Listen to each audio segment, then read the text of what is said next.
when I first came into Billy's home, the first thing I noticed were the masks and skulls on the wall, which made me feel a bit frightened and wonder what kind of person makes these kind of masks and puts them on the wall in his home. It was kind of like being in constant company with all these eyes watching you. I guess you'll never feel alone when you're in Billy's flat. Why do you think you make these sort of masks and stuff, like all these skulls? Well, I've kind of created sort of characters all my life. I don't know, I suppose it's sort of quite kind of theatrical in a way, sort of taking ideas from films and comics and sort of creating my own kind of fantasy world.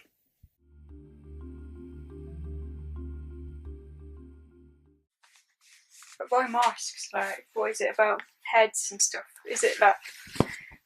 Well, they're not necessarily masks, well, they are masks. Well, they're not wearable masks, but they're more like sort of characters from an alternative dimension or reality, you know. Sort of. I noticed you do a lot of birds, like sort of birdmans and sort of hybrids, and that includes cherubs as well. Like, well, I've done more birds, kind of. I don't know. Maybe lately, I don't know. Just one of the things I'm doing lately. I do kind of just what comes out of me at the time. I don't really think that much about it. It's just sort of a release of energy rather than, you know, reading a book or reading a paper. Make something.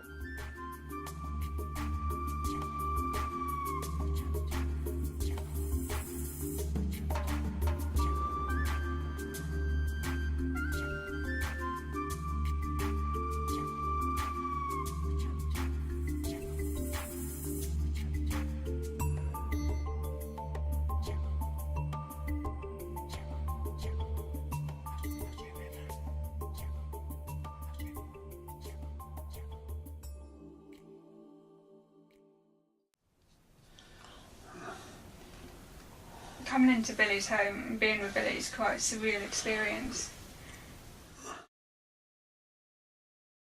What are these creatures? What are they all about? Why do you make them? I don't know, sometimes I think they might be like reincarnations of things that have been on the planet before I or anyone was here, you know.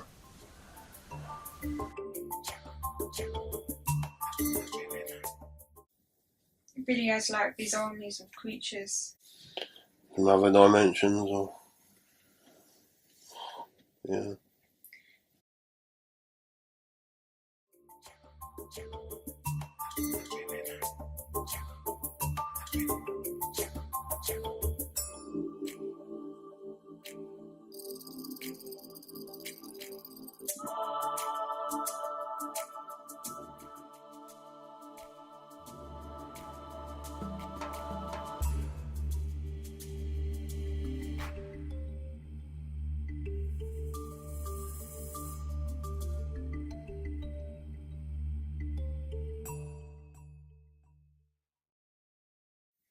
This is Billy's sketchbook from college. From 1991. When life was a bit wilder. No, so nothing changes. Only people go weird. When Billy used to or have something else to do.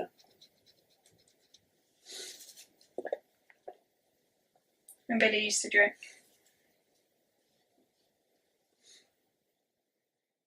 Billy has these sketchbooks filled with so much stuff. It's just crammed full of ideas and drawings. It really is fascinating to have a look at one of them. You never know what you're going to find. I mean, sometimes it's abstract drawings that don't make any sense. I don't even think Billy knows what they're about. I don't think Billy even knows what it's about. It's like some sort of alien code, I think. some of his abstracts because they don't have a clear meaning. But then there's a lot of surreal stuff. It's just enjoyable to look at. It's fun. I think that's so important for art, is that it's interesting.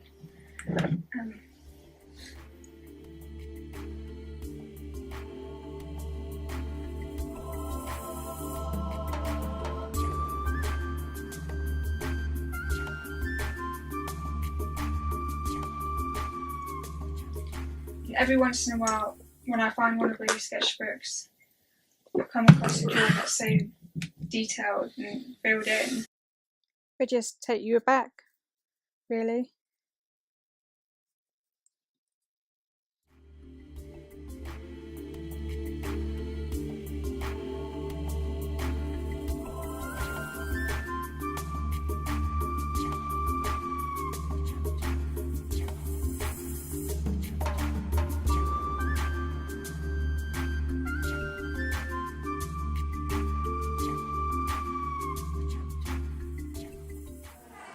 What I do is primarily for my own pleasure, my own therapeutic needs. You know, I do it for release of energy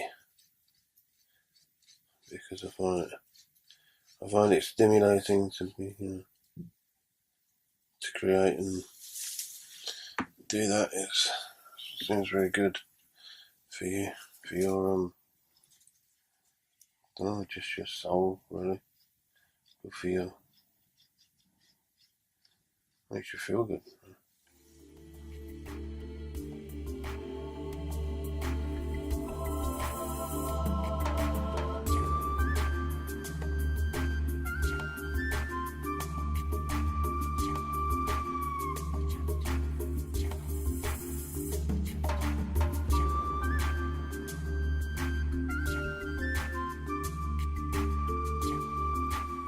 When we're out and about, if there's a table and a chair, Billy will sit and draw. Often I have to let him know that it's time to go, or if we've been there a while, he only just loses himself in his drawings. It's really quite amazing to watch.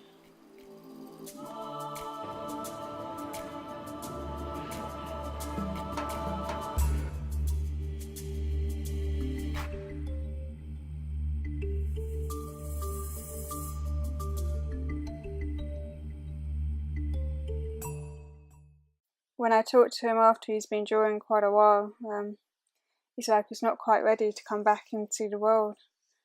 It's like he's been somewhere else for a period of time.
I grew up in Peckham Road, South East London, and I went to Oliver Goldsmith's primary school, and my school teacher, Mr. Lee, always used to comment on how I would, he would say, "Oh, Billy takes a blank piece of sheet of paper and he creates a world on it, you know."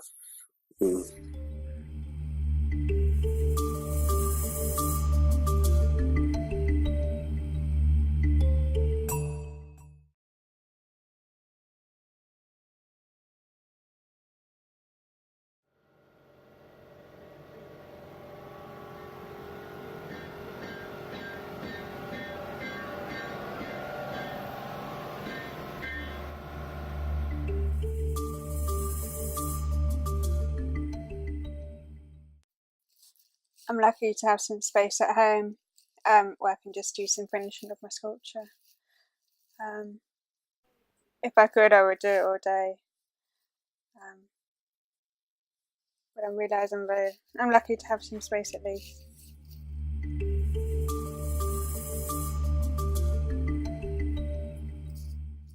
This is my latest piece, Automaton Birdcage. It's Billy holding the masks down, and he has helped me. I mean, this is a plaster cast of a heart that he just picked up and painted for me. It was great, and I included it in the exhibition piece, and we see that well at Morley College and have a gallery, and as a student I can use it. So that was the Made exhibition 2018. How I work with compared to Billy, I work very differently. I like to plan and prepare my sculpture work, lots of drawings, preparation for it, and it's not really spontaneous. I try and work hard to make it an actual 3D design, and when I make lists of what I need to do, because I only get a chance to make work on Saturday afternoons. Yeah, so I work full time. I can't wait.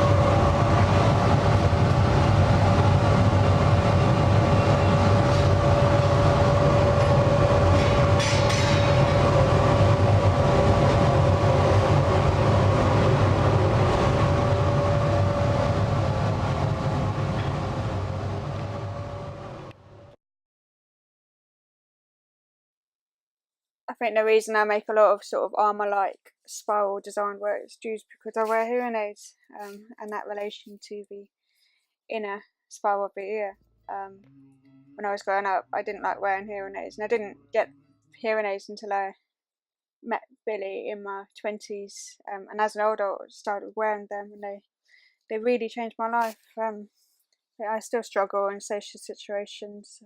As an artist, it's quite difficult because a big part of being an artist is socialising, networking. But at least they've changed my life for the better.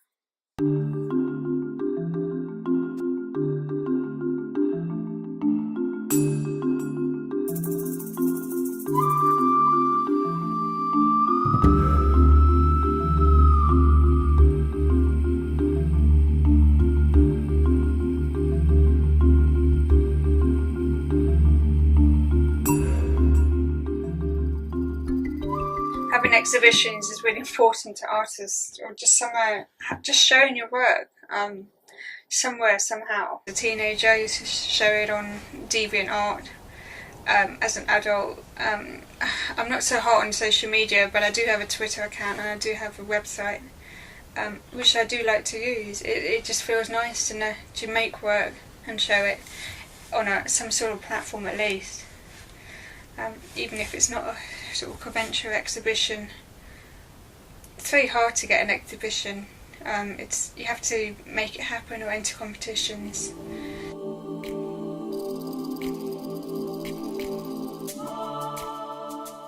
How this exhibition came about? Well, Yolanta, the curator, I met her in my sculpture class some years ago, and then I was looking for a venue to make an exhibition in, and I saw that she was the creator for this, and when I approached her, and we made it happen. I quite like putting my sculpture outdoors and seeing how all the rust and decay gets to it. It's like they're a living being themselves. I mean, but now I would like to learn how to powder coat my sculpture and protect them against the elements. But it was a really good exhibition, really good to be part of something.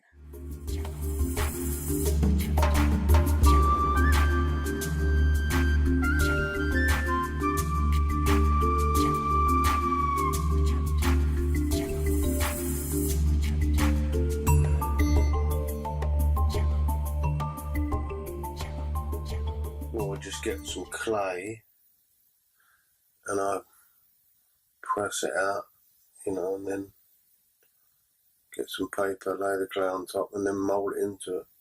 So I work sculpting into it to create a design, a face or creature or creation. It's just quite a simple thing. I've done it all my life, so it's not really that hard. Just sort of use my imagination.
Write my name.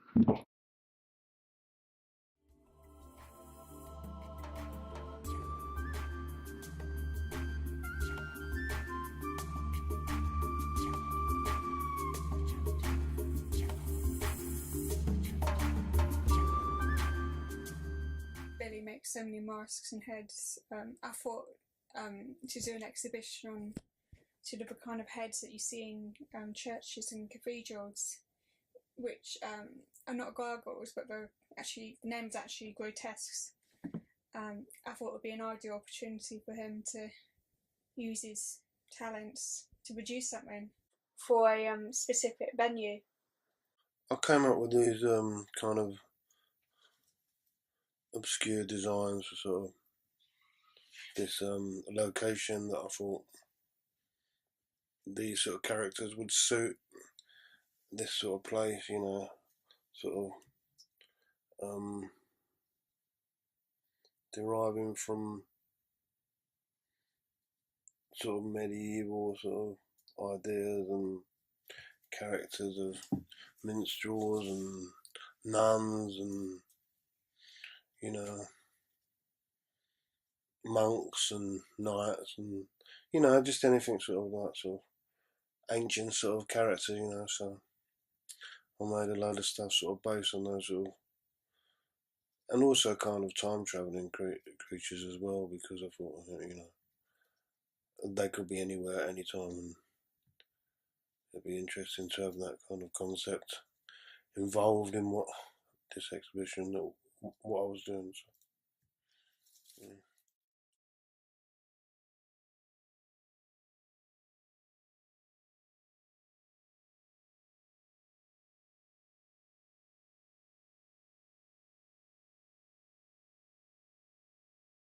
I met Billy in an art therapy class in Peckham.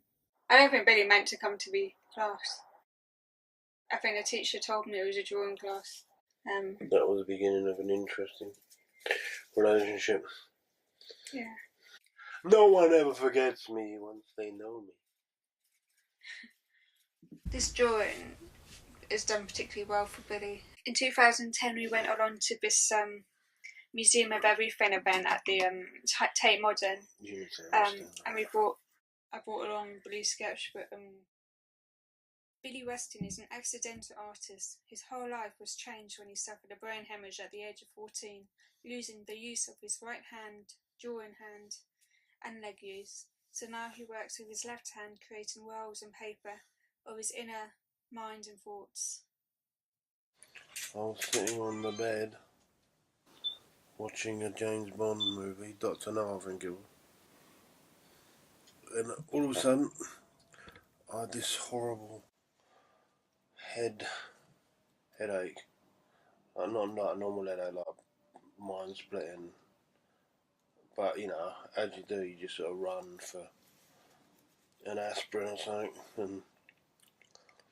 But when I did, I ran down the hall and my whole of my left side of my body just disappeared, kind of just went from under me, and so I crawled down the stairs, the hallways, sort of landing stairs, about 3 stairs, and I called my dad, and my body was like fizzing, like nerve endings or whatever, and it was really horrible and weird.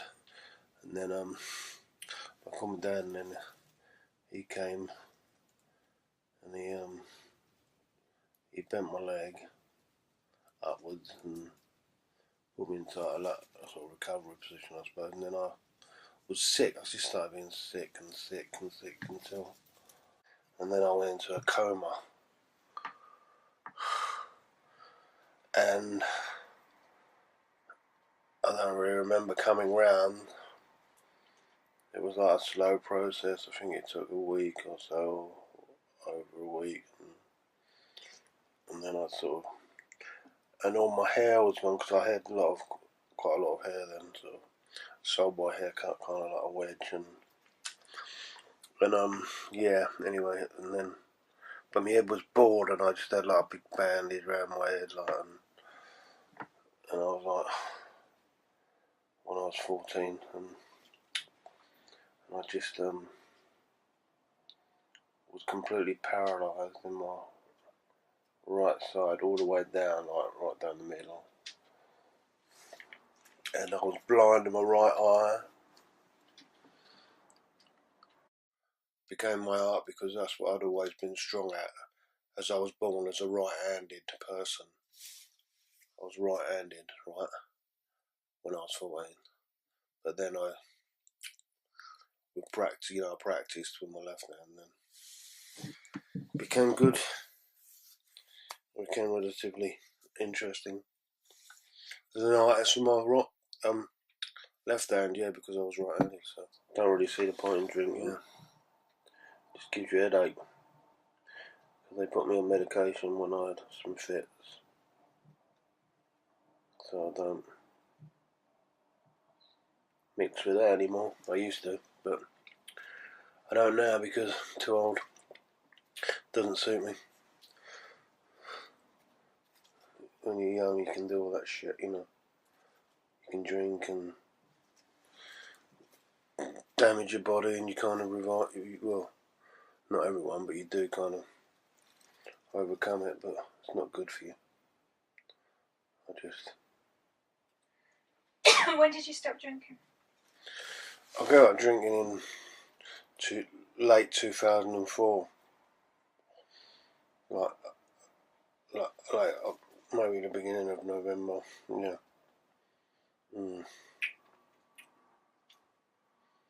Yeah, it was quite good. Don't know what it was. I think it was almost like a, what do you call it when you sort of, when God talks to you and you have an epiphany kind of thing to change your direction in life. It was a bit like that, I think, because I just thought yeah, this is going nowhere and I can do something better. So that's kind of what happened, really. I just decided to totally refocus my energy into something a bit more positive. Been getting out of my brains on alcohol constantly. In 2013, this opportunity came up to enter for the Impact Art Fair, which is going to happen in Brixton, and that's with Creative Future. Initially, Billy didn't get in the place, but I was so convinced that this is the right event for Billy. I feel like this was an opportunity that was for him, being in Brixton, so close to him. It was meant to. He should have got it, and I was asking why he didn't get it, and these are the paintings he submitted, or I chose to be submitted, and he said the self-portrait that people sell art and view art. Self-portraits aren't very popular at art fairs. I sort of understood, and that was my sort of something I learnt that day about how it was such a good opportunity, and Billy did so well. You sold a lot of heads, didn't you, Billy? Yeah, I think all art is a self-portrait, to tell you the truth. Whether it be anything, because you put yourself into it. Yeah. So it's kind of a portrait of what you think or what you are as a character, kind of always kind of can be seen in the creation of your art. So after the art fair, realising that I could sell Billy's heads, little ceramic pendants. I went to market in Waterloo, Lower Marsh, heads there, but it wasn't quite the right market. It was really a food market, and it was tough. And I learned that I really don't enjoy being outside, and I'm not really a market trader. It's not something I really want to do. So that I learned that from that. It was good to challenge myself. When the rain came, I didn't really enjoy it very much, and so I stopped doing it and decided that didn't work. However, we still took the opportunities to do some sort of outdoor art shows. Miss One's in Brixton, Josephine Avenue, Urban Art Fair, but we didn't sell any work. It's difficult, paying to have a pitch and then not selling work. It's kind of, as an outsider artist, it's difficult to know who will like your work. Being part of a college or community means you can get to show your artwork, even though you might not sell it. At least that. I know Billy doesn't make artwork to sell. It would be good if he sold it, but is it good? It's just good that he made it, I think.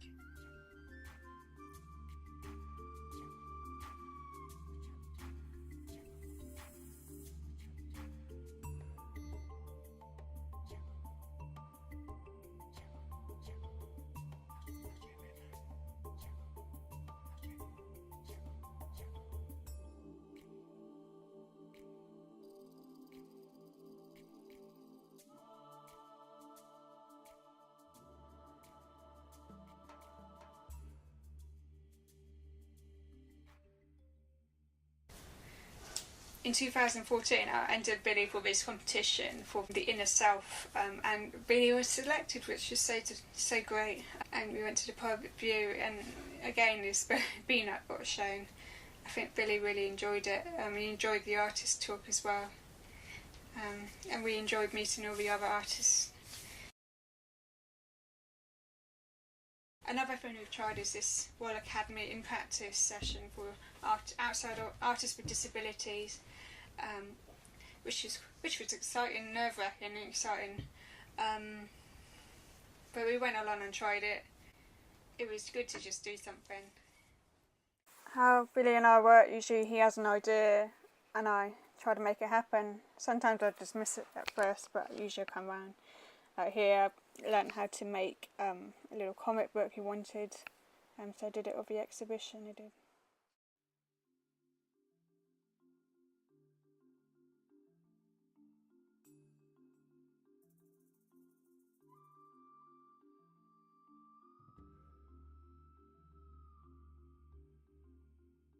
Sometimes some of Billy's objects he makes lend itself to design.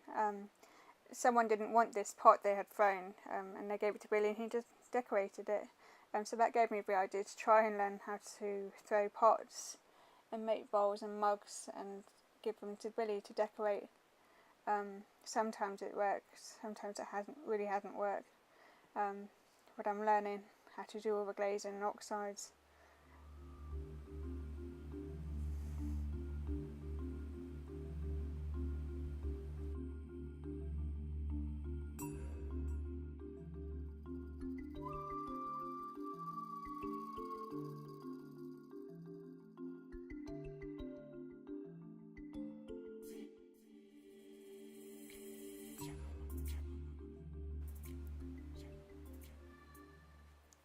So this piece, unfortunately didn't turn out so well because there was glaze on it and it ran to the bottom. That's just the nature of ceramics.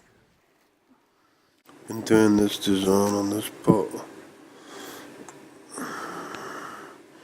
Cartoony, kissy, I don't know.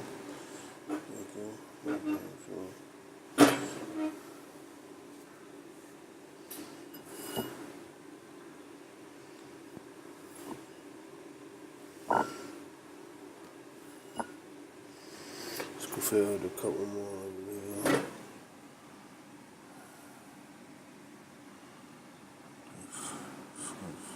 Into them.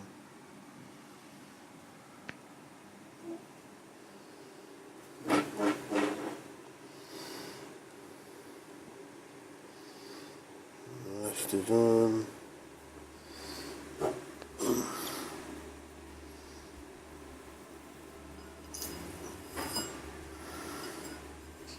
This piece turned out after being in the kiln. It didn't work so well because the oxide burnt out, but it's still a nice object with Billy's design on it. We hope to continue making stuff together.